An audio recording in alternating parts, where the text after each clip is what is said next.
Youth ലീഗിന്റെ ചെറുപ്പക്കാർ, മാത്രമല്ല നാലാവൂർ പഞ്ചായത്തിലെ വൈക്കാടിന്റെ ചെറുപ്പക്കാർ അവിടെ വന്നു. 2018 വന്നു, 2019 വന്നു, 2024 വന്നു. എന്ത് ചെയ്തു? അവർക്ക് വേണ്ട എല്ലാ സൗകര്യവും ചെയ്തു കൊടുത്തു. വീട്ടുകളിൽ വെള്ളം കയറിയപ്പോ ആ വീട് പൂർണ്ണമായും ക്ലീൻ ചെയ്ത് കൊടുക്കുന്ന പ്രവൃത്തി നടത്തി കൊടുത്തു. അങ്ങനെ വാസയോഗ്യമാക്കിയിട്ട് അവിടെ താമസിപ്പിച്ചു. അവിടെ താമസിപ്പിക്കുമ്പോ ഇവർക്ക് പ്രയാസം നേരിടുമ്പോ അവർക്കൊപ്പം ചേർന്നിരുന്നവരാണ് ഞങ്ങൾ.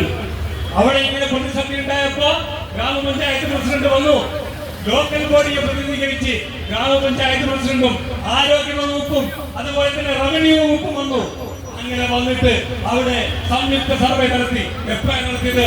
വെള്ളം കാരിയിട്ട് വെള്ളം ഇറങ്ങിക്കൊണ്ടിരിക്കുന്ന ഘട്ടത്തിൽ തന്നെ ഗ്രാമപഞ്ചായത്ത് പ്രസിഡന്റിന്റെ നേതൃത്വത്തിൽ ആരോഗ്യവും വില്ലേജിൽ നിന്നും അതുപോലെ തന്നെ തദ്ദേശ സ്വയംഭരണ വകുപ്പിൽ നിന്നുള്ള ഉദ്യോഗസ്ഥന്മാർ വന്നിട്ട് സംയുക്ത പരിശോധന നടത്തിയിട്ട് അവരുടെ പ്രശ്നങ്ങൾ കണക്കാക്കി.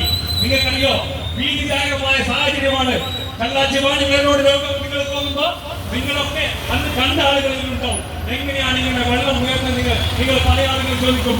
കള്ളാച്ചി വാണിജ്യ റോഡിൽ, മെയിൻ റോഡിൽ പെരുമ്പറമ്പ് കഴിഞ്ഞ് ഇപ്പോ ഫ്രഷ് നടക്കുന്ന ജൂലി ഗ്രൗണ്ടിന്റെ ഭാഗത്ത് എന്നേക്കാൾ തൂക്കത്തിൽ വെള്ളം ഉയർന്നു വന്നിട്ട് അവിടെയുള്ള വീട്ടുകാർ എന്താണ് ചെയ്യേണ്ടതെന്ന് പകച്ചെടുക്കുന്ന ഘട്ടത്തിൽ പുലർച്ചയ്ക്ക് പാതിര 2 മണിക്ക് പോയിട്ട് അവരെ രക്ഷപ്പെടുത്തിയിട്ട് അവർക്ക് ധൈര്യം പറഞ്ഞിട്ട് അവർ മാറ്റി താമസിച്ച കുട്ടികളാണ് ഇവിടെ ഇരിക്കുന്നത്.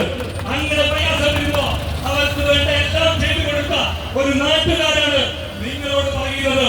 ഈ നാട്ടിൽ പ്രയാസമുണ്ട്, ഈ പുഴയുടെ ഒഴുക്ക് ക്രമപ്പെടുത്തണം, ഇനിയും ഇങ്ങനെ പ്രതിസന്ധി ഇവിടെ വരുമോ, MLA ഇടപെടണം എന്ന് ഞങ്ങൾ പറഞ്ഞപ്പോ 2018 വെള്ളം കയറി, 2019 വെള്ളം കയറി, 2023 വെള്ളം കയറി. ഈ MLA ആ ഭാഗത്ത് തിരിഞ്ഞു നോക്കിയിട്ടുണ്ടോ? പ്രിയപ്പെട്ടവരെ, MLA എന്ന് പറയുന്നത് CPM-ന്റെ മാത്രം MLA ആണോ? MLA എന്ന് പറയുന്നത് ഇവിടുത്തെ LDF-ന്റെ മാത്രം MLA ആണോ? MLA എന്ന് പറയുന്നത് ഈ നാടിന്റെ MLA ആണ്. ഈ നാടിന്റെ 1.5